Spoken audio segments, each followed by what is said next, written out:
Bueno, está grabando Arturo. Cuando quieras, puedes empezar. Perfecto. Bueno, en la charla que voy a presentarles ahora, voy a hablar un poco sobre el gregarismo en dinosaurios terópodos no avianos y se titula Indicios a través de las huellas fósiles.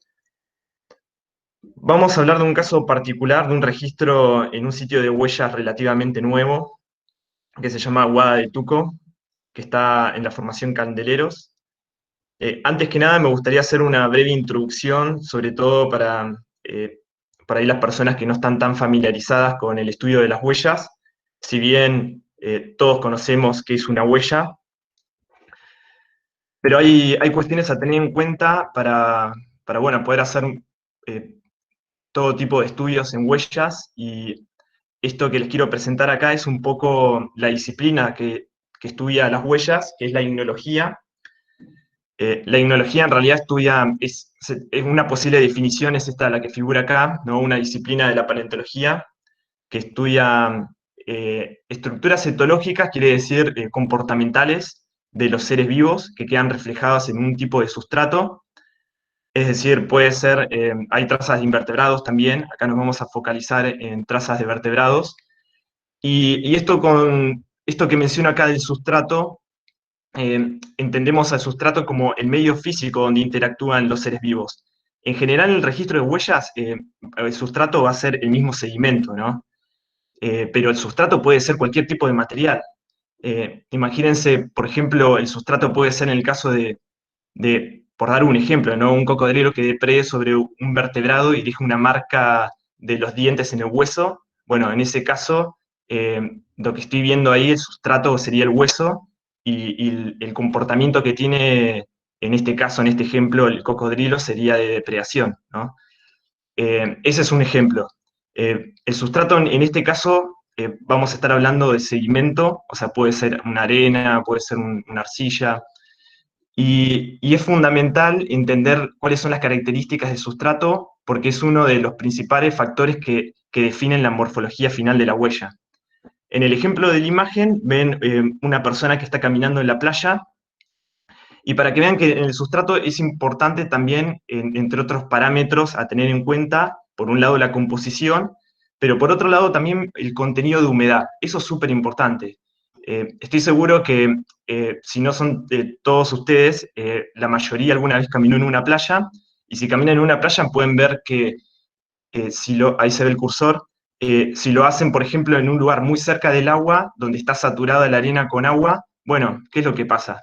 En un principio pueden dejar una huella que no va a tener un contorno quizás tan definido, pero viene una ola y la arena que está saturada en agua lo que hace es que se desarma esa huella casi instantáneamente, ¿no? Entonces, si se van muy lejos donde la arena está muy seca, bueno, ahí es que es lo que pasa. Los granos de arena también se mueven libremente entre sí y esa huella se desarma, ¿no? O sea, colapsa. Entonces vemos que en ciertas condiciones donde hay mucho contenido de humedad, las huellas no se van a preservar, no se van a formar, ¿no? En esa primera instancia. Y después, también en una situación, esto es hablando de arena, ¿no? Donde por ahí no tengo nada de contenido de humedad y también pasa algo similar, o sea, la huella se desarma. Entonces vemos que en un lugar donde hay un determinado contenido de humedad, la huella se forma mejor, y esas son las condiciones iniciales para que se forme una huella. Luego después, lo que le pasa de ahí en más para que se preserve ya es otra historia, ¿no? Entonces, bueno, esto es para mencionar que la morfología final de la huella entonces va a estar definida en un principio, eh, bueno, por la anatomía del pie del productor, si estamos hablando de tetrápodos, como puede ser dinosaurios, que es el foco de esta charla, y esa anatomía es lo que en primera instancia me define la forma que va a tener la huella. Uno esperaría entonces, volviendo a lo del sustrato, eh, en principio esperaría encontrar huellas que tengan la misma forma que la anatomía del pie del productor, ¿no? Pero eso no siempre sucede. ¿Y eso a qué se debe? Bueno, justamente a las condiciones del sustrato. O sea, es fundamental entender el sustrato para entender también por qué las huellas tienen una forma y no otra, y a partir de eso se hacen muchos de los estudios que vamos a hablar en adelante, apuntado, bueno, en esta charla, más que nada cuestiones paleobiológicas, ¿no? Y por otra cosa que es muy importante también para definir la morfología de la huella, ya dijimos de la anatomía, o sea, el pie del productor, entender también el sustrato, también es muy importante cómo se mueve el productor. Después vamos a ver que no es lo mismo la forma de la huella que vaya a dejar un animal que por ahí está caminando o que está corriendo, o que incluso también en los casos donde algunos dinosaurios se comportan moviéndose de una manera, o sea, casi agachados, bueno, pueden dejar impresiones incluso hasta del metatarso, y ahí uno obtiene una forma de la huella distinta, ¿no? Entonces, por eso, esto es simplemente una introducción para que tengan presente cuáles son todos los parámetros que se tienen en cuenta para entender la forma final de la huella. Entonces, bueno, acá vemos un productor y una posible huella, una huella fósil. Entonces, esto es el área de estudio a partir del cual encontramos una serie de huellas que nos llevaron a proponer esta hipótesis del gregarismo. Está en esta localidad de estudio que figura acá en esta estrellita roja. Esta localidad se llama Guada de Tuco, queda en el centro norte de Neuquén, de la provincia de Neuquén, bueno, aproximadamente en el centro de la cuenca neuquina, y que este sitio de huellas que corresponde a la formación Candeleros, que acá se puede ver en la estratigrafía, la formación Candeleros que está indicada con una flecha roja de edad cenomaniana, es la primera unidad correspondiente al grupo Neuquén, bueno, está marcado acá, que esto pertenece al Cretácico Superior, muy conocido por una gran variedad de paleoambientes continentales, incluso también dentro de lo que es la formación Candeleros. Y bueno, y la mayoría de las localidades de huellas que corresponden a esta unidad se encuentran cerca del Chocón. Por ahí muchos de ustedes tuvieron la oportunidad de ir a ver huellas en el Chocón, y por ejemplo en Villa El Chocón, bueno, hay varios lugares, y cerca de Pico Lufú están muchos de los ignotaxones que se definieron en la unidad, eso lo vamos a ver más adelante, pero el registro estaba más que nada concentrado en el borde de Cuenca, ¿no? O sea, poco se sabía bueno, más de lo que son los afloramientos del centro de Cuenca. Bueno, entonces les mencioné que en este sitio encontramos unas huellas. Bueno, esas huellas o sea, lo que en los primeros nos llamó la atención es la forma similar que tenían esas huellas, y que estaban ordenadas siguiendo un patrón que se veían que eran paralelas, con una misma dirección y un mismo sentido. Entonces, la primera hipótesis que surgió a partir de esa observación es qué era lo que podía llegar a reflejar, ¿no? O sea, el patrón de esas huellas. Esto de si eran dinosaurios que caminaron juntos al mismo tiempo en conjunto, ¿no? O sea, el comportamiento gregario en dinosaurios. En principio, bueno, vimos que podían ser dinosaurios terópodos, y después más adelante vamos a ver cómo inferimos, ¿no?, que son dinosaurios terópodos. Entonces, bueno, partiendo de esa hipótesis, los objetivos que formaban parte de este trabajo, y que también muchos de los cuales son compartidos en el estudio de las huellas en general, ¿no? Por ejemplo, estudiar, bueno, primero la descripción de lo que son las huellas, entender también las propiedades del sustrato, que juegan un rol muy importante en lo que mencioné en un principio, que es lo que define la morfología, bueno, una de las cuestiones a tener en cuenta de suma importancia que definen esa morfología de la huella. Después también la preservación, que voy a mencionar algo más sobre la preservación ahora, y bueno, diferenciar lo que son los caracteres anatómicos de estos extraanatómicos, que están muy ligados a estas cuestiones preservacionales. Voy a mencionar también algo sobre la ignotaxonomía que se realizó en este trabajo, y bueno, y cómo se infieren los productores, ¿no? Que es algo que se suele hacer, por lo menos en la ignología de vertebrados. y un poco lo que es el foco de esta charla, que es la paleobiología, que se puede inferir a partir de huellas. Entonces, bueno, fue muy importante poner a las huellas en un contexto sedimentológico. Este perfil que se levantó acá, bueno, yo ya les mencioné que este sitio de huellas forma parte de lo que es la formación Candeleros, que bueno, se encuentra por encima de lo que es la formación Rayoso, y ya mencioné que es la primera unidad del grupo Neuquén, y bueno, donde comienza también el Cretácico superior. Y, y bueno, y lo que vemos acá en este perfil, que comienza justamente en la base de lo que es la formación Candeleros, eh, es que, bueno, por un lado, o sea, hay muchos intervalos heterolíticos, y lo que se ve así a grandes rasgos es que lo que es este intervalo inferior que definimos, no hay mucha abundancia de canales a medida que bueno, que acá se ven dónde están el lugar de estudio de las huellas, o sea, está delimitado acá.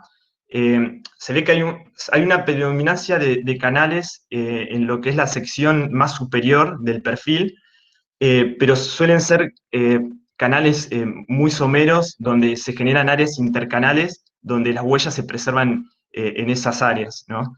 Y, y bueno, también se encontraron trazas de invertebrados, por ejemplo, de rinicolites. Eh, bueno, acá una imagen donde se ve un poco también una estratificación entrecruzada, y también con las superficies de reactivación, de acreción lateral. Pero como mencionaba, o sea, el desarrollo de canales que se dan en intervalo superior, eh, bueno, tampoco, o sea, se dan un desarrollo, digamos, tan grande como cuando uno lo compara con otras de los lugares de estudios de la unidad. Y esto que se ve acá es un poco, bueno, hay también eh, se encuentran muchas grietas de desecación en muchos de los niveles. Hay también óndulas simétricas y asimétricas. Lo que se ven acá son unas ondulitas que son simétricas, y esto de acá es la superficie portadora de las huellas fósiles. El ambiente, digamos que de la formación Candeleros, o sea, en general, representa interacciones fluviales y eólicas. Hay lugares donde, por ejemplo, donde hay un mayor desarrollo de fases eólicas que en otros lugares, y así. O sea, dentro de lo que es la unidad, hay mucha diversidad de ambientes continentales, o sea, dentro de la misma unidad. Esto que les quiero mencionar acá es un poco para entender también la parte preservacional que les había mencionado antes, que es importante reconocer sobre la superficie que caminaron los animales, que no es la misma superficie donde necesariamente uno encuentra las huellas, ¿no? ¿Qué quiero decir con esto?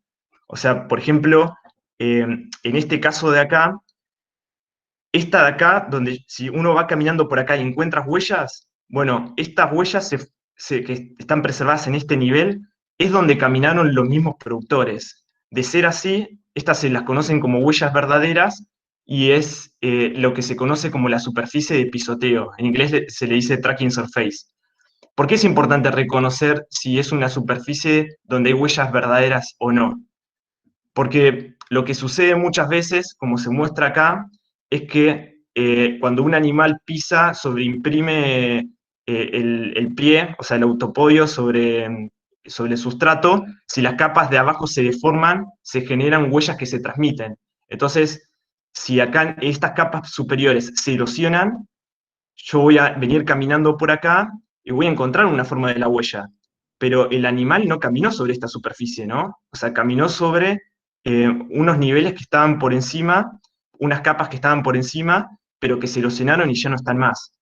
¿Por qué es importante reconocerlo? Y porque muchas veces por ahí puedo ver una mezcla de huellas, y que no necesariamente implica que eran animales que caminaron en la misma superficie. Y eso tiene importancias para el estudio de la paleoecología, de los animales que vivieron ahí, para ver bueno, lo hicieron en tiempos parecidos o no. Entonces, el reconocimiento, la diferenciación entre lo que son las huellas verdaderas de las huellas transmitidas, que se las conocen también como undertracks. Estas que están acá, por ejemplo, serían huellas transmitidas, ¿no? O sea que el animal no caminó sobre esta capa, sino que caminó sobre esta de acá, pero la deformación de las capas que estaban por debajo, lo que genera es que hayan morfologías similares a la huella justamente en capas que se encuentran por debajo, ¿no? Entonces, esto es importante y lo vamos a ver ejemplificado. Y esto que se muestra acá, que también lo vamos a ver en unas imágenes, es el contramolde de las huellas, ¿no? O sea, una huella es fácil imaginar, porque todos estamos familiarizados con huellas, que si uno pisa en un lugar, eso se hunde. Entonces va a encontrar algo que es cóncavo. Pero ¿qué pasa si encuentran algo que es convexo? Bueno, esto es por el sedimento que se depositó por encima, y vamos a ver un ejemplo de que se ve el contramolde y que eso nos permite también saber con mayor seguridad si se tratan de estas huellas verdaderas o no. Esto es un poco de la metodología que también les quiero mencionar brevemente, que fue muy importante en el trabajo, que es el estudio de el análisis fotogramétrico. Y esto lo que permite es, a través bueno, de sacar simplemente a través de fotos y utilizando algunos programas adecuados, acá, por ejemplo, sacando fotos de la huella, lo que permite la fotogrametría es crear modelos tridimensionales de cualquier objeto. Eso es algo que para mí en un principio se usaba mucho para otras disciplinas, ¿no? Como puede ser la arquitectura, la topografía, o sea, la agrimensura, el ámbito ingenieril. En paleontología cada vez se usa más, en el estudio de huellas se usa mucho, o sea, cada vez se usa más, también incluso en el estudio de los fósiles corpóreos, y la gran ventaja que tiene esto es que, bueno, como ya mencioné, a partir de sacar fotos, siguiendo cierto procedimiento, más la utilización también de los software adecuados, uno puede construir un modelo que va a ser muy fidedigno, es decir, que va a conservar las proporciones bastante precisas en este caso es una superficie donde tengo relieve, ¿no? Pero podría construir, por ejemplo, en 3 dimensiones cualquier cosa que se les ocurra, no sé, una lapicera, lo que sea. Eso que tiene, bueno, las ventajas son muchas. Eh, Acá, bueno, unas fotos donde se están trabajando con los modelos, pero imagínense que a partir de esto, muchos de los estudios que también, muchas mediciones que se pueden hacer, en este caso, en el campo, esto que ven acá, por ejemplo, que parece una imagen tomada desde el cielo, una fotografía, en realidad es un ortomosaico que se construye a partir bueno, de estos modelos tridimensionales. Y acá quizás no, por la escala que tiene más o menos 150 metros cuadrados esta superficie. Por la escala que tiene, bueno, no puedo ver mucho, ¿no? Pero está hecha con una resolución tal que si hicieran zoom se podría ver con detalle todas las huellas. Incluso uno le puede agregar textura y da la sensación de que uno está en el campo, viendo solo una imagen en 3D. Y una de las ventajas es que eso se puede compartir con los investigadores que se encuentren en cualquier lugar, y si no pueden ir al campo a ver las huellas, o bueno, o eventualmente si fuesen fósiles corpóreos a ver las colecciones que están en los museos, a través de estos modelos pueden ver algo que se aproxima bastante. Y en el caso de huellas en particular, la ventaja que tiene es que si uno cuenta con poco tiempo, puede recopilar toda la información, o sea, a través de estas fotos, y también alguna medida sobre alguna huella o lo que sea hay que tener de campo, eso siempre. Pero si uno se olvidara de hacer una huella, a partir de estos modelos se pueden tomar medidas. Y les aseguro que son bastante precisas. Eso de todas maneras uno lo contrasta con medidas que tomó en el campo y ve que coinciden. Entonces con esa seguridad puede hacer otro tipo de medidas. También tiene otra ventaja que lo vamos a ver más adelante para la visualización de las huellas, que tienen que ver con las imágenes, con mapas de profundidad de colores o con curvas de nivel. Bueno, esta es la superficie de estudio que nos interesa, y como pueden ver acá hay un esquema que representa un poco, una interpretación en un esquema, todas las huellas que se encontraron. En esta superficie encontramos 55 huellas, como pueden ver están agrupadas algunas en rastrilladas. Las rastrilladas es el conjunto de pisadas de un mismo individuo. Es decir, si ustedes van caminando y dejan huellas, sus mismas huellas forman una rastrillada. Entonces, algunas rastrilladas como esta de acá tenían hasta 16 huellas, pero las que nos vamos a centrar son las que están en este recuadro que dice A, que es donde están estas huellas que son rastrilladas paralelas. Las vamos a ver ahora en más detalle, pero las flechas en general en este mapa están indicando el sentido de avance del productor y bueno, y en este recuadro hay hasta 5 rastrilladas que son huellas grandes que tienen unos 28 centímetros de largo y que van todas en la misma dirección, en el mismo sentido, ¿no? Esto fue lo primero que observamos y lo primero que, digamos, que nos motivó a plantear esta hipótesis. Eh, Después también estas otras huellas que están acá, por ahí tienen direcciones parecidas, estos sentidos contrarios, pero son huellas de mediano tamaño, o sea, tienen cerca de 14 centímetros de largo, y que tampoco, me estoy adelantando un poco, las huellas que pudimos atribuir a terópodos son las que están en el recuadro este A, mientras que estas quedaron indeterminadas. También hay huellas saurópodas. Después más adelante les voy a mencionar brevemente, o sea, un poco sobre estas huellas que se encontraron, pero lo que les quiero mostrar acá, o sea, digamos, lo principal es que a partir de estos modelos fotogramétricos, o sea, construimos este ortomosaico y esto es muy útil y práctico para realizar los mismos esquemas, ¿no? Bueno, que reflejan la orientación que tienen las huellas entre sí y también la distancia, ¿no? O sea, entre cada una. O sea, y todo muy bien proporcionado. Y después esto que también va a ser muy útil para este estudio sobre si realmente reflejan gregarismo o no, que, que bueno, tiene que ver con la orientación que tengan las huellas. Eso lo vamos a ver más adelante. Entonces, continuando con esto un poco con la metodología y muy ligado a la descripción de las huellas, realizamos mediciones y parámetros que se estimaron en las huellas. No me voy a explayar mucho en esto, pero sí les quiero mencionar bueno, hay cosas que son estándares para cualquier tipo de huellas, más allá si son huellas tridáctilas u otro tipo de huellas, y más allá del productor, que tiene que ver con la longitud y el ancho de la huella, o la longitud de la impresión de los dígitos, o el ángulo de apertura entre los dígitos también. Hay algo que sí es característico de las huellas tridáctilas, que es la mesaxonía, es decir, la relación de longitud que tiene el dígito central, que es el 3, en comparación con los laterales, que bueno, hay un parámetro que se utiliza para eso, que bueno, es el triángulo anterior, eh, definido por Lockley 2009, pero lo importante de esto es que, bueno, por un lado uno hace mediciones que son referidas a la huella individual, pero también otras que son referidas a lo que es la rastrillada, ¿no? Esto que les mencioné, el conjunto de huellas, como puede ser, por ejemplo, el largo del paso, la longitud de la zancada, o incluso también el ángulo el ángulo que hay entre tres huellas sucesivas, ¿no? Que eso un poco habla también de la anchura que tenía la rastrillada. ¿Por qué es importante esto? Bueno, primero porque todo esto, además de caracterizar a las huellas, permite hacer un estudio ignotaxonómico, que eso les voy a mencionar algo muy breve más adelante, pero esto también es muy importante por otras cuestiones que, bueno, tienen que ver con tratar bueno, de tratar eh, ciertas características para poner a prueba esta hipótesis, ¿no? Del gregarismo.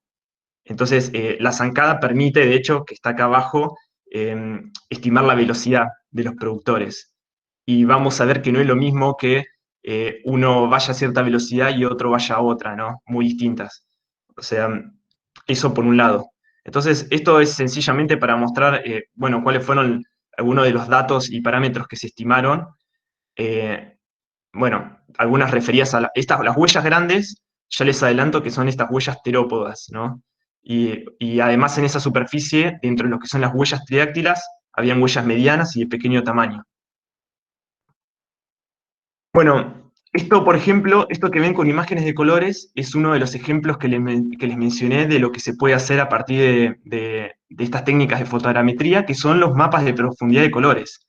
¿Qué ventaja tiene esto? Y muchas veces habrán visto imágenes, las imágenes resultan ser algo que es bidimensional. muchas veces el ojo engaña y uno no puede reconocer cuál es la profundidad, si algo por ahí es convexo, cóncavo. Siempre hay muchos problemas sobre eso, ¿no? Es importante para ir cómo incida la luz en la foto para tratar de que eso se distinga bien, pero muchas veces no se logra. La idea de estos mapas de profundidad de colores es tener quizás una otra manera de visualizarlo. Y acá, si no lo vieron, se los indico. Este es el recuadro, o sea, esto que está acá representa bueno, unas figuras que se hicieron a partir de este recuadro, que es donde están estas huellas paralelas, rastrilladas paralelas, que ya les adelanté que las atribuimos a terópodos y que a partir de la cual surge esta hipótesis de gregarismo. Y vemos que acá se ve una de las huellas, ¿no? O sea, se ve una acá, otra acá, esta es una rastrillada. Eh, bueno, acá hay otra, no, acá hay otra, y acá se ve otra más, y ahí se ve otra. Entonces, eso lo vamos a ver en mayor detalle. Y bueno, ¿qué fue lo que hicimos en el campo? Bueno, en una primera instancia fuimos varias veces. Primero, bueno, remover todo el sedimento o todo lo que había en la superficie, pero después fue muy importante para tratar de distinguir estos que les mencioné, si eran huellas verdaderas o no, para saber si los animales que caminaron por ahí lo hicieron en la misma superficie o no. Bueno, es importante tratar de remover aunque sea un bloque bueno, representa el material que se depositó por encima. Y acá pueden ver, por ejemplo, acá se ve la huella, una de las huellas, y acá se ve, no sé si lo logran a ver en este bloque, o sea, preservado como, esto está preservado, se llama hiporrelieve convexo, o sea, está en la base del banco por encima, y esto en realidad encajaría justamente en la huella que está acá tapada por sedimento, pero es de la misma rastrillada. Entonces, lo que descubrimos fue, bueno, además de ver la morfología de la huella, es que, bueno, acá por ahí no se ve bien, pero las huellas están preservadas en una arenisca de tamaño de grano medio, eh, pero también encontramos que entre esta huella, que también es una arenisca, y entre esta superficie donde estaban las huellas, bueno, había una pequeña capa de pelita, ¿no? Lo que nos permitió interpretar de que eh, los dinosaurios que hicieron estas, o los productores que dejaron estas huellas, caminaron realmente por esa capa de pelita y no por esta arenisca. Entonces, lo que en otras palabras, o sea, podemos entender es que estas no serían huellas verdaderas, sino que serían undertracks, pero muy someros. Es decir, o sea, no caminaban sobre esa superficie, pero sobre la superficie que caminaron era tan fina que, bueno, se puede ver muy bien la forma de la huella en la capa que está por debajo. Entonces, esto de nuevo, algunas figuras para ilustrar y visualizar un poco más claras las huellas. Vemos acá, este es el bloque ese que habíamos removido, que se ve que está preservado, esto digamos, es convexo, y después esto sí es lo que encajaría en esta huella, que se ve cóncava, ¿no? Algo hundido. De otra manera, ¿cómo lo podemos visualizar en los mapas de profundidad de colores? Bueno, si prestan atención, esto que está en rojo, que sería algo convexo, algo positivo, es la imagen especular de esto, ¿no? Es exactamente igual. Y bueno, recordemos que entre esta huella de arenisca y esta otra estaba esa capa de pelita. Algunas de las huellas mejores preservadas, como esta que está acá, lo que permitió reconocer son algunos rasgos anatómicos, como pueden ser las almohadillas de las falanges de los dígitos, y pudimos ver que hay un patrón que es el característico de las huellas terópodas, ¿no? Que son dos pads o almohadillas para el dígito 2, tres para el dígito 3 y hay cuatro para el dígito 4. Y algo que es muy interesante es que esta almohadilla del dígito 4, o sea, que está en posición, está, digamos, la más posterior, se encuentra alineada al eje del dígito 3. Bueno, esto ya les adelanto que esto tiene implicancias en la ignotaxonomía y también en la parte de tratar de atribuirle un productor a estas huellas. Esto para mencionarles simplemente un poco sobre las otras huellas que se encontraron, además de esas terópodas, bueno, son estas huellas de mediano tamaño y que también son huellas que son paralelas, ¿no? O sea, son huellas que tienen la misma dirección y otra dirección contraria, pero también nos llamó la atención eso, ¿no? O sea, que sean paralelas. Y que tienen, si recuerdan una de las primeras imágenes que mostré de lo que es la superficie, así como general, hay direcciones muy diversas, ¿no? De las huellas. En general, todas estas huellas están preservadas como epirrelieves cóncavos, es decir, se ven como si fuesen huequitos, o sea, que están hundidos, y solamente dos huellas conservaban unos moldes naturales o natural cast, que son estos de acá, que es, digamos, parte del sedimento que rellenó estas huellas, o sea, se conservó calcando parte del dígito central y los laterales, o sea, que se ve en este esquema representado con el color gris, pero fueron las únicas. En general, el resto no estaban muy mal preservadas en comparación con las anteriores huellas que les mostré, que son las que ya también les mencioné que atribuimos a terópodos. Estas, en cambio, estaban tan mal preservadas que no tuvimos elementos necesarios como para poder diferenciar si eran de qué tipo de dinosaurio bípedo se trataban, ¿no? Más allá de que uno, teniendo en cuenta el registro de fósiles corpóreos, puede tener una idea sobre cuál es más probable que haya sido el productor. Desde el lado de las huellas no teníamos manera bueno, de atribuirle un productor. Entonces, a ver, eso por un lado. Y por otro, en la misma superficie había unas huellas saurópodas. Dentro de las huellas saurópodas, casi todas eran huellas aisladas. Acá, por ejemplo, esta que ven, número 13, es la impresión de un pie, y se ve también la impresión de una mano, que tiene una forma más arriñonada, esta 14. O sea, este fue el único par manos-pie que se encontró. Acá se ve una rebaba, el rim. Vieron que cuando dejan una huella en un sustrato que sea blando, si recuerdan alguna vez que pisaron un lodo, se forma como una reborde alrededor de las huellas. Bueno, este sería ese reborde. Y los únicos que sí encontramos algo interesante es, en cuanto al patrón de estas huellas saurópodas, es que sí había entre las impresiones de las manos, hay una misma orientación, y también ahí tienen una distancia que es similar, ¿no? Así que posiblemente correspondan a una rastrillada. Y para una superficie que es tan amplia como estas que les mostré, que tiene cerca de 150 metros cuadrados, no, prácticamente, salvo esta excepción que les voy a mostrar, no hay superposición de ninguna huella. O sea, la única superposición es esta huella de estas huellas tridáctilas de mediano tamaño que sobreimprime a una de estas huellas que, bueno, atribuimos a lo que es la mano de un dinosaurio saurópodo, ¿no? Y lo que da una idea de qué animal pasó antes que otro, ¿no? O sea, como esta huella, la 10.4, sobreimprime a esta huella saurópoda, bueno, habría pasado en un momento posterior. Pero eso es interesante, que no haya superposición de huellas. Entonces, bueno, recién hice una breve descripción de lo que son las huellas que encontramos en esta superficie. Ahora voy a hablarles un poco, que también es algo muy importante y se los mencioné, algo también de caracterizar el sustrato, ¿no?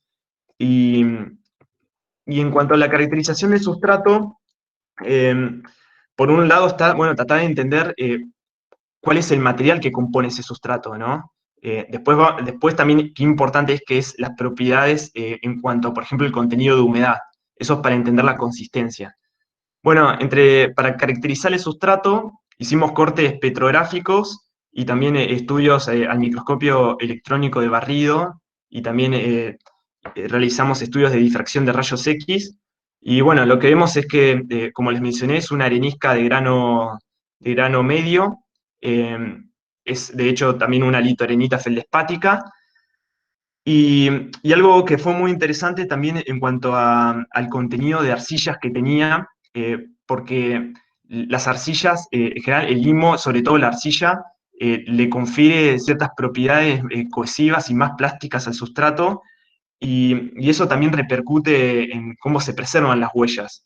Entonces, en el estudio de difracción de rayos X y con el difractograma, bueno, se ve que uno de las arcillas más presentes, que en realidad el material fino representaba un 20% de lo que es la roca, pero estaba presente un interestratificado de clorita y esmectita, que son unas arcillas expandibles, que bueno, tienen esta propiedad, ¿no? O sea, de ser cohesivas, y digamos que no solamente esto, lo del tema de las arcillas fue importante para entender también cómo pueden haber favorecido la preservación de las huellas, sino también les mencioné recién el estudio de la microscopía electrónica de barrido, eh, que bueno, acá se ve, esto representa la arenisca de las huellas y esto es el material fino que se depositó por encima, que también les había comentado que es lo que interpretamos como el nivel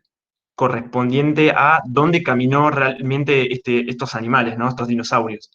Y, y algunas de las cosas que vimos es, bueno, por un lado, los minerales de arcillas que ya se habían identificado en el difractograma, pero también lo que encontramos fueron ciertas estructuras filamentosas que se encuentran rodeando a muchos de estos minerales y que, bueno, atribuimos tienen un origen orgánico, es decir, que corresponden a matas microbianas, que eso es algo que suelen estar presentes en el ambiente, bueno, en varios tipos de ambientes, o sea, puede ser desde el ambiente marino marginal son muy características las matas microbianas, pero también en el ambiente continental y en el ambiente fluvial. Y bueno, y lo que realiza las matas microbianas en general es que bioestabilizan el sustrato, ¿no? Eh, o sea, digamos que no es lo mismo que estén a que no estén, porque le dan ciertas propiedades al sustrato que bueno, varias propiedades, ¿no? En unas que les mencioné, por un lado está el tema de las arcillas, que le da cierta cohesividad al sustrato. Las matas microbianas biostabilizan, es decir, las partículas que se encontrarían se movilizarían por ahí de una manera más independientes, o sea, están fijas. Y bueno, y hay varios estudios sobre cómo favorecen la preservación de huellas, incluso sobre la litificación temprana de las areniscas, que bueno, también digamos que entre otras cosas previenen a que las huellas no se borren fácilmente por la erosión. Entonces, bueno, la idea es que la presencia de todas estas características favorecerían a la preservación de las huellas. Después, en cuanto a la ignotaxonomía, esto, digamos, lo voy a pasar muy brevemente, pero lo que hicimos, teniendo en cuenta todas estas medidas y parámetros realizados en las huellas, fue compararlas con los ignotaxones que se conocen en la cuenca neuquina, primero con los ignotaxones que fueron definidos en la formación Candeleros, que son estos que están acá. Y bueno, vimos que son diferentes a todos estos.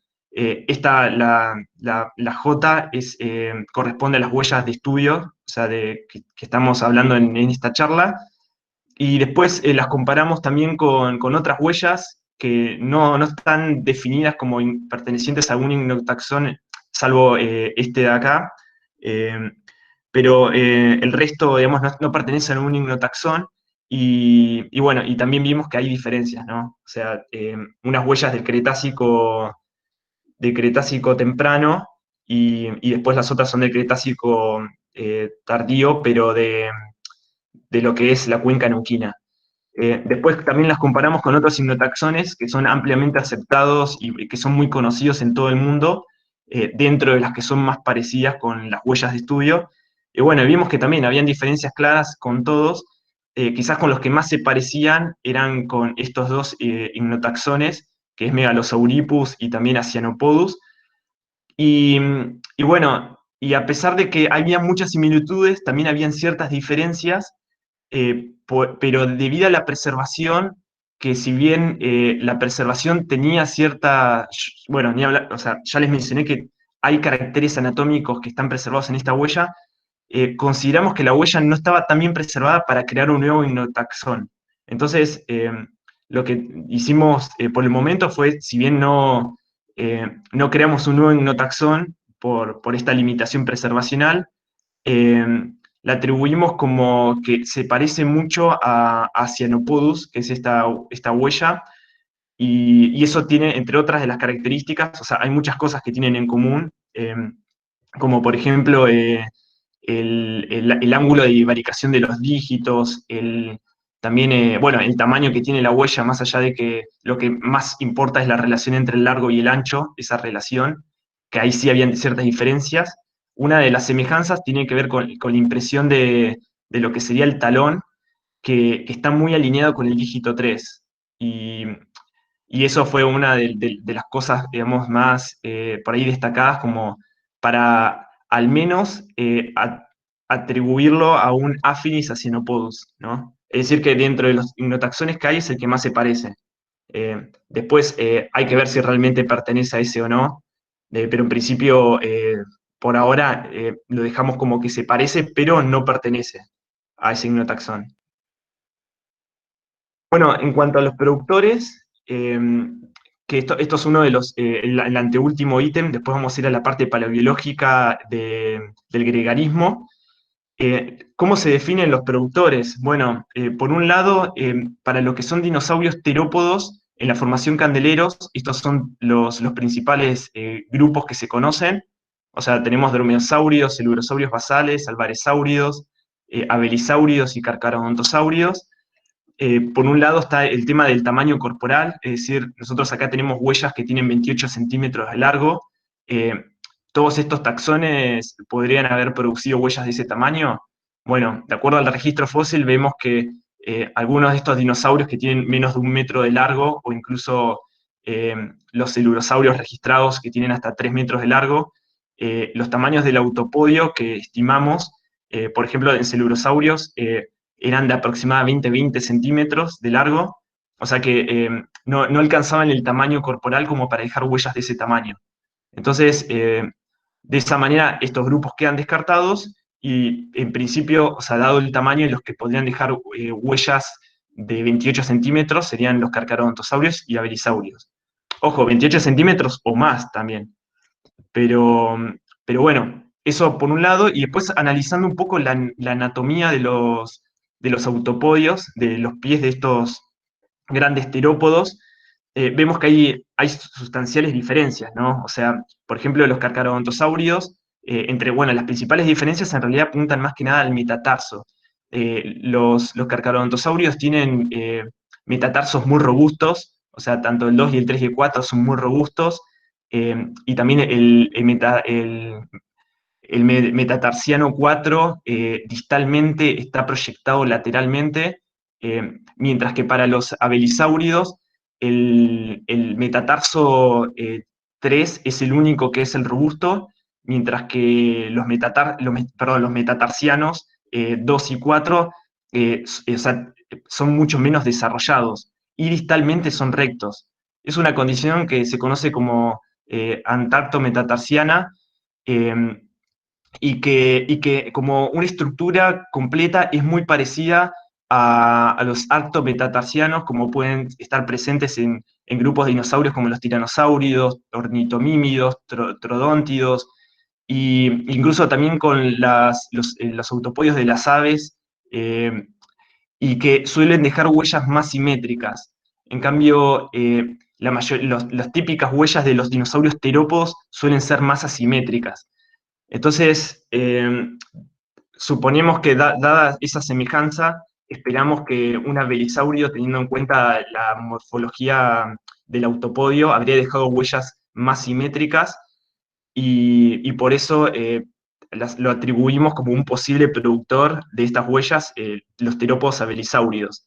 Después, igual en la misma localidad, pero en otro nivel estratigráfico, encontramos huellas que atribuimos a carcarodontosáuridos, que son huellas que tienen hasta 57 centímetros de largo, o sea, son bastante grandes, eh, pero bueno, esa es otra historia. Entonces, ya digamos, cerrando entre los temas que tratamos en esta charla, que es esto de la paleobiología y un poco de ver cómo es el comportamiento gregario, el estudio del greganismo en dinosaurios es algo que digamos que ya se está haciendo hace muchos años, Y, y bueno, una de las evidencias para sostener este gregarismo, propuesta por Curry y Ebert, por ejemplo, en el 2010, es como líneas de evidencias, ¿no? Para sostener esta hipótesis está el tema de las rastrilladas paralelas, que bueno, no solamente tienen que ser paralelas, vamos a ver que tienen que cumplir ciertas condiciones.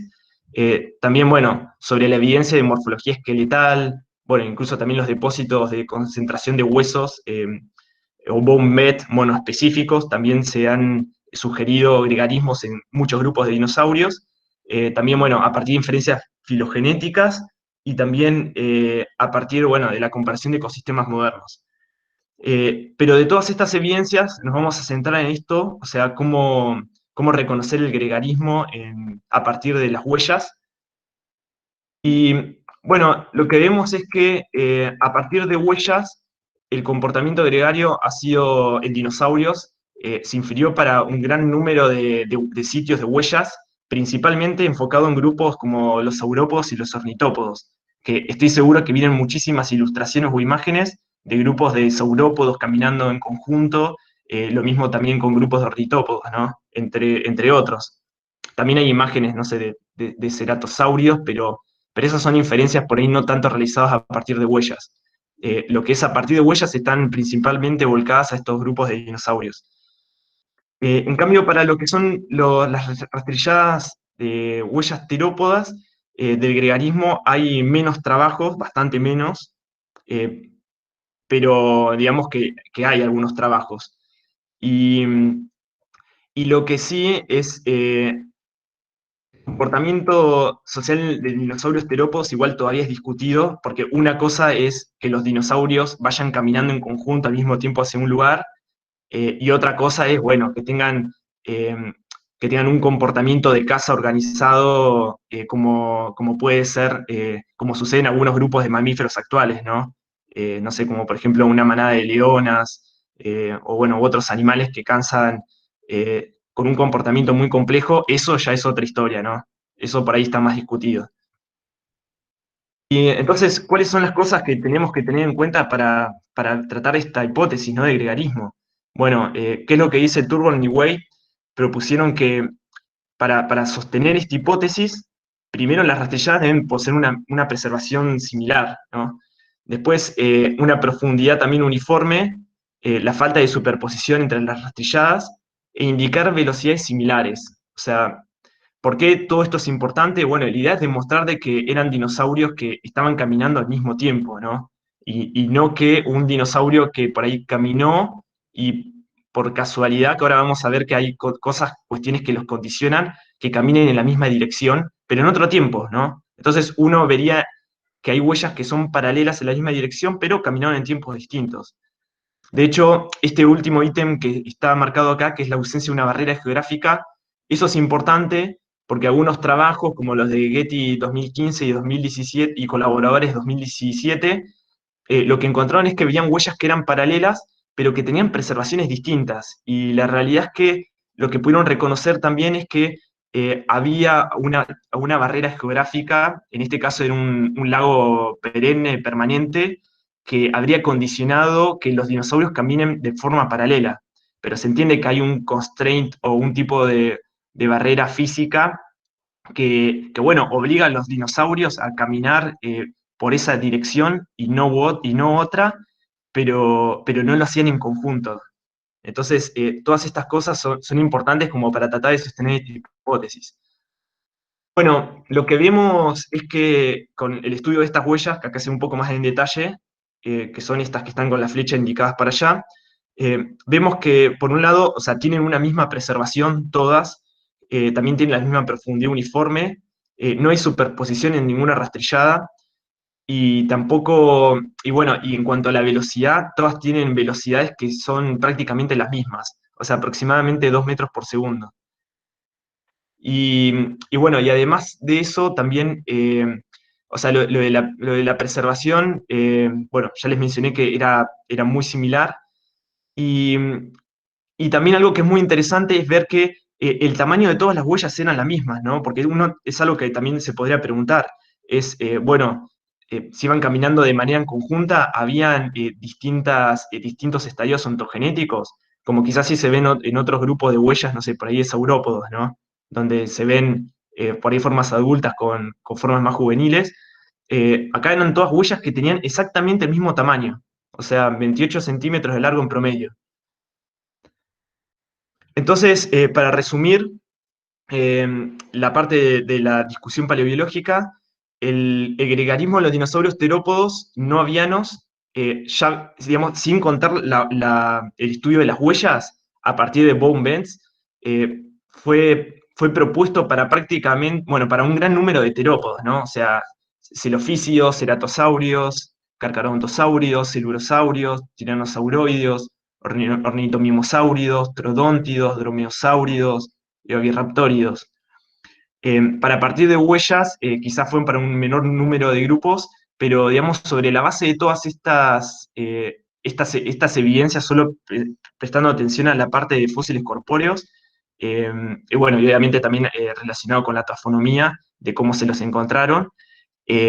Bueno, incluso algunos autores como, que llegaron a proponer que quizás este comportamiento, comportamiento de gregarismo en terópodos quizás sea una condición ancestral, ¿no? De todo el clado, de todo el grupo terópoda.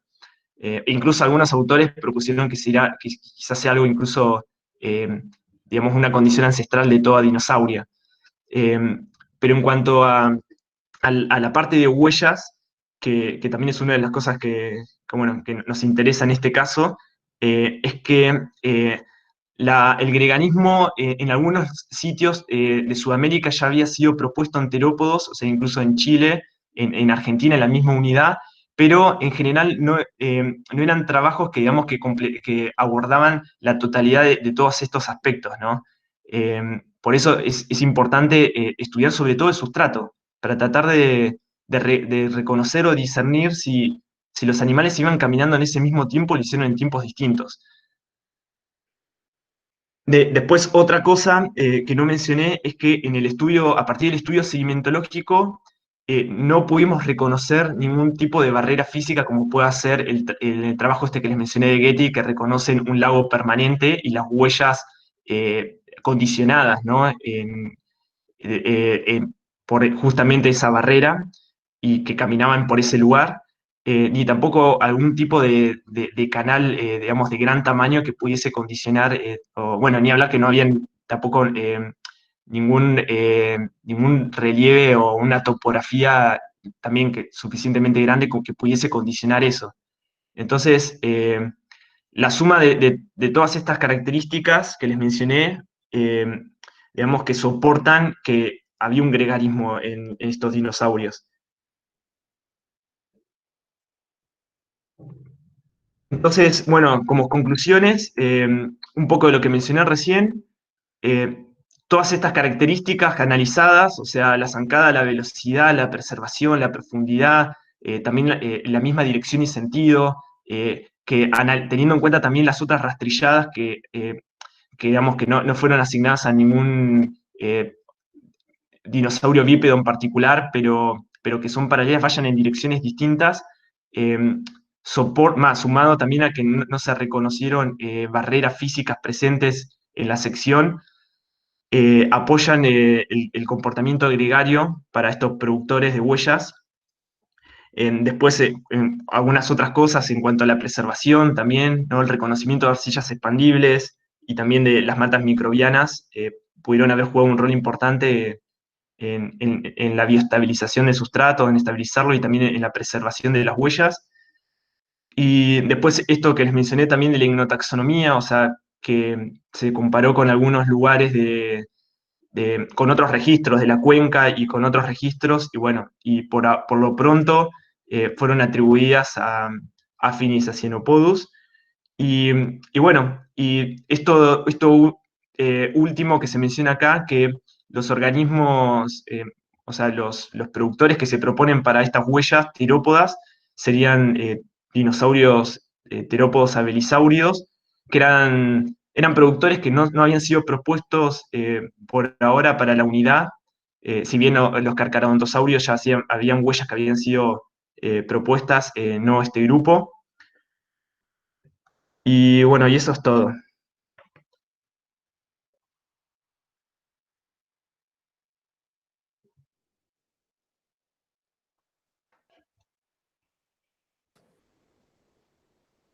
Bueno, Arturo, muchísimas gracias por, bueno, por participar, por la presentación, estuvo muy linda, y en mi opinión, y no me resultan, en el chat no me resultan preguntas, así que esperamos si alguien la tiene y si quiere emprender el micrófono y hacerla o escribirla.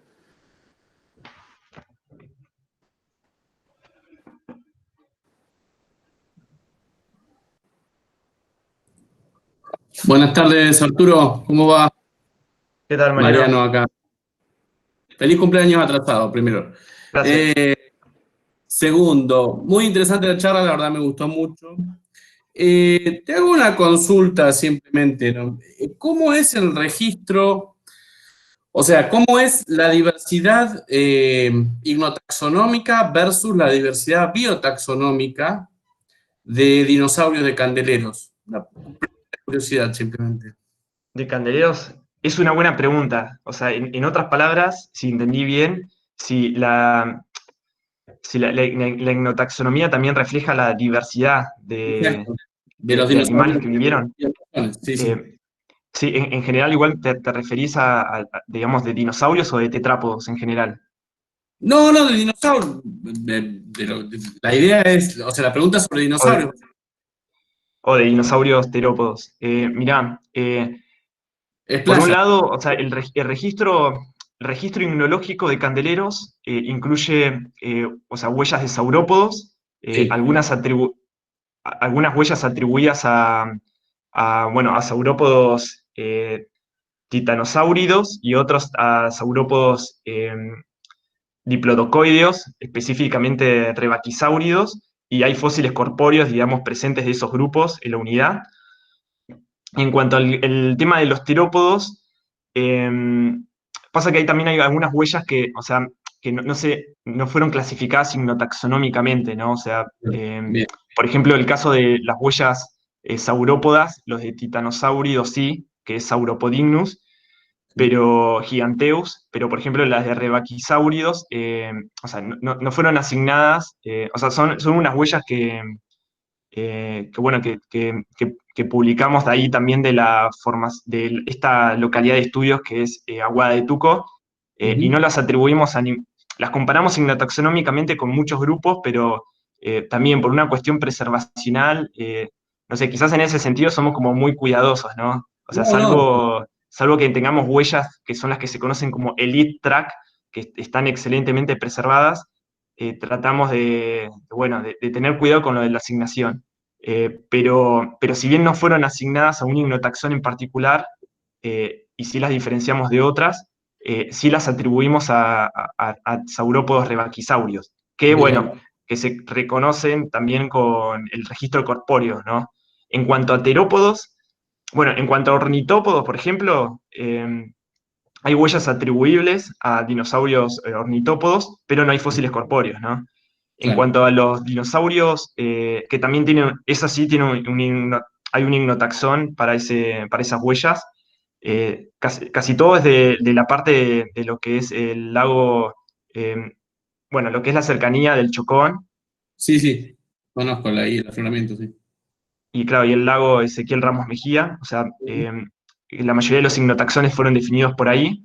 Y después en cuanto a terópodos, bueno, tenés ignotaxones que fueron asignados a productores como, por ejemplo, bueno, algunos indeterminados, otros a carcarodontosáuridos, que bueno, Ajá. sí se conocen los fósiles corpóreos, yo que sé, está Giganotosaurus, por ejemplo. Eh, de Averisáuridos, como dije, es la primera vez bueno, que se atribuye a ese productor, pero bueno, lo que dejamos solo en un affinis, ¿no? O sea que hasta ahora lo que vengo mencionando, viste que se corresponde el registro con los productores o los fósiles corpóreos. Pero, por Ujú. ejemplo, en el caso de dromeosáuridos, si bien se encontraron fósiles corpóreos, de hecho está Buitreraptor, el tema de las huellas todavía no se encontraron. O sea, son huellas muy particulares, pues las huellas de los dromeosáuridos imprimen 2 dígitos, no 3, y por Claro. ahora en Candeleos no se encontró de eso, ¿no? ¿Eso puede deberse a una cuestión vías preservacional? Pregunto, no, no. ¿Cómo? ¿Perdón? Y si eso puede deberse a un bias preservacional. ¿Que no se encontraron? Sí, porque supongo que serán un poco más delicadas que las de saurópodos, las de terópodos más grandes. Eh, sí, también es que lo que está pasando también probablemente es que por ahí no la de los dromeosáuridos, pero por ahí sí otros grupos de terópodos, como por ejemplo los, bueno, celurosaurios basales Sí. o alvarezsáuridos, que muchas de estas huellas de pequeño tamaño, quizás esos dinosaurios sean los productores de estas huellas. Pasa que, Ujú. claro, como las huellas no están tan bien preservadas, es difícil asignar a uno de esos productores. Eh, Perfecto. entonces, bueno, un poco pasa eso. Buenísimo. Bueno, muchas gracias, Arturo. Muy buena. De nada, gracias. Mira, Arturo, que tenés una pregunta por Carlos Console Gonella en el chat. ¿Y quieres que te la cante yo? A ver, ahí lo estoy leyendo. ¿Qué tal, Carlos? Estoy leyendo. Entonces, la ventana de preservación podría haber estado controlada por la dinámica de este sistema fluvial. Parece haber habido tiempo suficiente para la estabilización de sustrato por matas. ¿Interpretás algún tipo de diacronismo entre las huellas de terópodo y saurópodo? A ver, en general las huellas de candeleros, a ver, están mayormente preservadas en ambientes fluviales, en planicies de inundación, o en áreas intercanales, como en este caso de estudios de Aguada de Tuco. Existen algunos otros ambientes donde se preservan huellas en candeleros, sigo hablando de candeleros, que quizás tienen mayores dificultades para preservarse. Por ejemplo, hay un trabajo de Candia Halupskog, creo que se pronuncia, del 2018, que bueno, encuentran huellas y colaboradores que encuentran huellas, por ejemplo, bueno, en un paleodesierto, en zonas de interduna, húmedas, bueno, ahí se pueden preservar huellas, pero digamos que no, es muy difícil la preservación en esos casos. O por ejemplo en el Chocón, que también hay depósitos de Playa Lake, también hay bastantes huellas, pero siempre las huellas se ven muy bien favorecidas por este tipo de ambientes donde, bueno, se generan estas planicies de inundación o, bueno, o en este caso áreas intercanales, eh, donde, bueno, también se dan también esto es todo un ambiente que es semiárido, ¿no? O sea, hay momentos del año donde se generan precipitaciones y otros momentos donde no. Y bueno, cuando hay precipitaciones y por ahí, justo en este lugar de Aguada de Tuco, por ahí, digamos que los flujos no están tan canalizados. eh, bueno, el sedimento más fino, muchas de las huellas en realidad están preservadas. Las huellas estas de los dinosaurios más grandes se ven preservadas en areniscas, pero también hay muchas otras huellas o trazas donde están preservadas directamente en el material más fino. Es un ambiente que favorece la preservación de huellas, sin lugar a dudas. Quizás las huellas están muy bien preservadas, no están perfectas en comparación con quizás huellas de otros ambientes, por eso estas no son elite tracks, eh, pero digamos que está muy favorecido el ambiente, ¿no? O sea, este tipo de ambiente, de nuevo, de zonas intercanales, donde, bueno, hay intercalación de material fino, de areniscas, eh, y también donde las condiciones de humedad también favorecen el crecimiento de matas microbianas. De hecho, hay muchos de estos lugares donde también hay ondulitas simétricas de oleaje que se forman por pequeños cuerpos permanentes de agua. Es decir, hay como pequeños ponds, como pequeños cuerpitos de agua, donde ahí también hay mucha preservación de huellas. Por ejemplo, las huellas de estos saurópodos que mencioné, también de la misma localidad, están preservadas en, digamos, en un tipo de ambiente de ese estilo y, bueno, y preservan cosas muy interesantes, ¿no? Como, no sé, las hondulitas en las rebabas que están preservadas perfectas y no están destruidas. Eso es algo que, por ejemplo, nunca lo había visto en otro tipo de huellas. No sé si respondí a la pregunta. Y lo del diacronismo entre las huellas de terópodos y saurópodos, es muy difícil saberlo en este caso porque las huellas de terópodos estamos seguros que digamos, fueron impresas en esa misma superficie. O sea, esa es la superficie de pisoteo, la tracking surface. En cambio, para las de saurópodos, y no nos queda claro, o sea, quizás son undertracks, ¿no? O sea, quizás son de undertrack de mayor profundidad. O sea, quizás el nivel donde caminaron esos saurópodos también son huellas que son muy someras, y eso lo hace muy sospechoso, ¿no? O sea, cuando uno ve huellas muy someras de un animal tan grande, lo primero que piensa es, bueno, o el sustrato estaba muy firme, es decir, el animal cuando pasaba por ahí no hundía los pies en el sustrato, o en realidad no caminó en ese nivel, ¿no? O sea, habría caminado en un nivel por ahí que está un poco más por encima, y esas son huellas transmitidas. Entonces, eso no lo podemos asegurar. O sea, habría que corroborar si son undertracks o no las de saurópodo.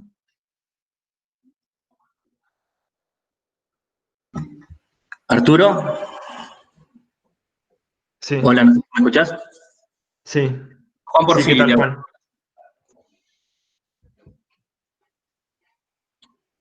Arturo, tenía para hacerte en realidad un par de consultas. Primero, felicitarte por la charla, muy Gracias. interesante, muy linda.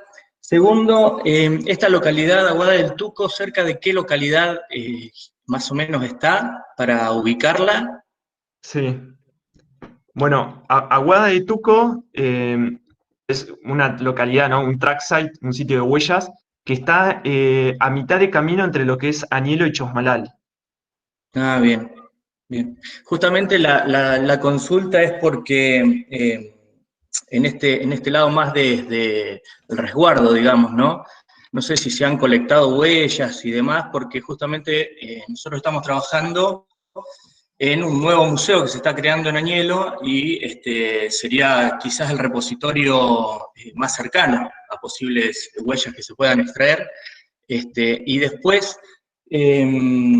consultarte también, porque nosotros estamos trabajando ahí en la zona de Aguada Pichana, que está cerca de Añelo también, sobre la formación Candelero, en la cual hemos registrado algunos rebaquisáuridos, hemos sacado materiales de abelisaurios que están en estudio, más de uno en el mismo sitio, hay algunos resúmenes que hemos hecho ya varios años atrás, y el año pasado, justamente haciendo un relevamiento en la zona, también encontramos un sitio con huellas del Candeleros, huellas de saurópodos, huellas de terópodos, y dentro de esas de terópodos, al menos dos morfotipos bien claros, y probablemente uno sea de un dromeosáurido, es una huella bien clara, del apoyo solamente de 2 dígitos y demás, lo cual un poco, viniendo a las preguntas que venían previamente de los dromeosáuridos y demás, y lo que hablabas de Buitroraptor, sea un sitio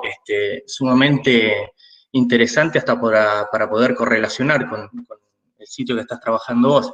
Lamentablemente las encontramos casi a fin de año y nos agarró la pandemia, entonces mucho no pudimos hacer, más que nada tomar algún registro preliminar, digamos, pero en todo caso, bueno, para comentarte esto y que por ahí sirva como para poder en algún futuro realizar algún tipo de correlaciones de materiales y ver si estamos trabajando sobre lo mismo, teniendo en cuenta que estamos más hacia el centro de Cuenca, tal como estás trabajando vos, ¿no?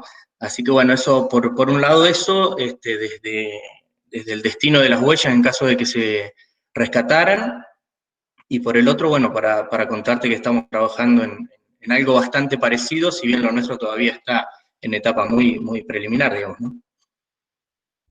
Sí, muchas gracias por la información, Juan.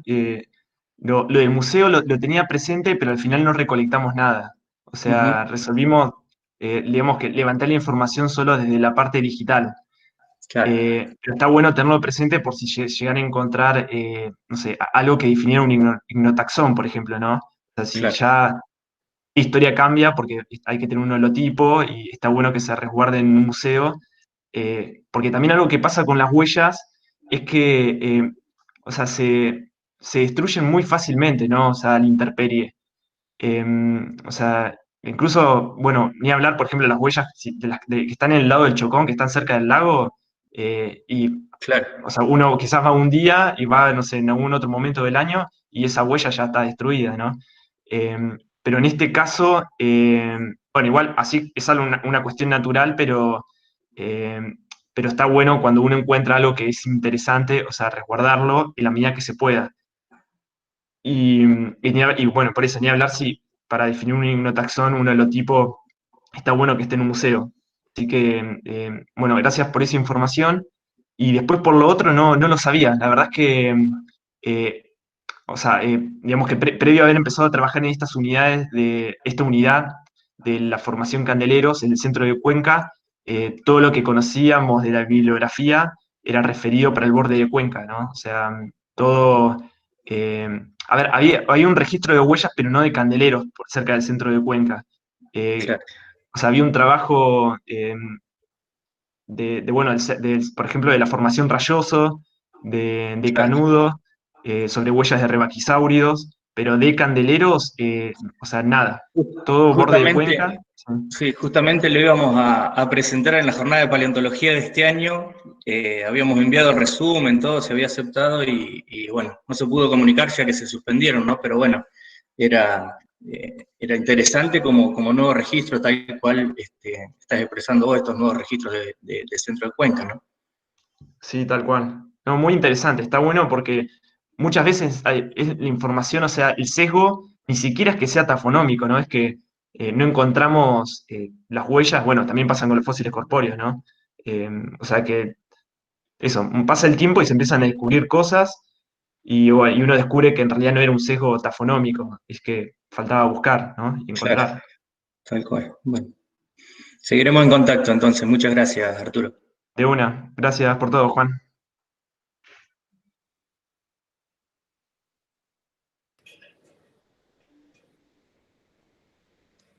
Muy bien. No sé si hay preguntas más.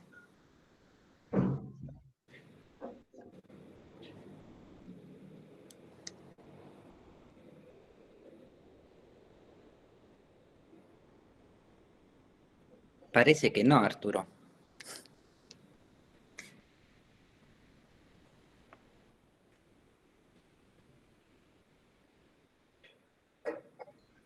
Pablo, corta la grabación, si no se hace Sí, muy largo.